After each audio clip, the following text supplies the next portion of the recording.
Zita rangu ndinonzi Gogo Chihoro. Ndinobatsira nenzira dzechivanhu. Ndinobatsira zvakasiyana siyana. Ndichibatsira nenzira yechivanhu. Ndinowanika muno muHarare pakati peguta pakati penyika panapa ndo pandinowanika.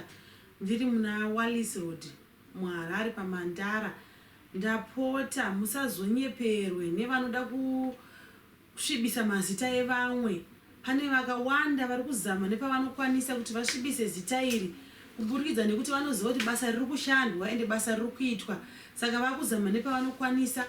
Pane vanozviti kamwelo bhanda vane nhamba dzavari kuti vari kubatana neni pakushanda. Handina munhu wandiri kushanda naye. Ndapota musanyeperwe mose pasi rino rese matiri mana enyika amuri. Ndapota musanyeperwe. Ndini Gogo Chihoro. Handina munhu wandakabatana naye anonzi sekuru bhanda. Ndingori ndega muna Wallis Road muno muMandara. Handisati ndambochinja kwekugara. Ende handigari kwakachipa ndogara kunodhura. Mandara ikoko ndokwandiri. Musanyeperwe nevanozviti he ndiri kumufakosi. Gogo Chihoro hawanike kumufakosi. Ndinodada nemidzimu yangu nokuti inoita kuti ndigamuchire zvakanaka. Hakuna dzimu rinouya kuzopa munhu nhamo sezvekutaurwa nevamwe izvo. Kwete, hakuna zvakadaro. Ndogara upenyu hwakanaka ndiri kuMandara ini. Handina pandakambofa ndakanzi ndakumufakosi. Aiwa ndakuKreboni ndiri paMandara muna Wallis Road panhamba 39. Ndakuudza kuti panhamba 39 Wallis Road. Zvokunzi muzonzi iwe paFacebook page yakati handiwanike. Kamwelo bhanda uyo mubogus. Ngwarirai hama we musabirwe. Svikai muno kuti taurirane.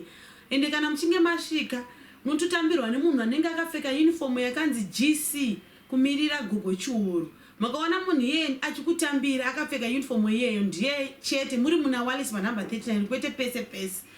Musanzi bukai muri kwamuri ikoko tikubatsirei. Imbavha dziri kuziva kuti Gogo Chihoro vari kubata basa ravo nemazvo. Dziri kuzama nepadzinokwanisa kuti dzidzikise basa iroro. Ngwarirai hama we ndapota.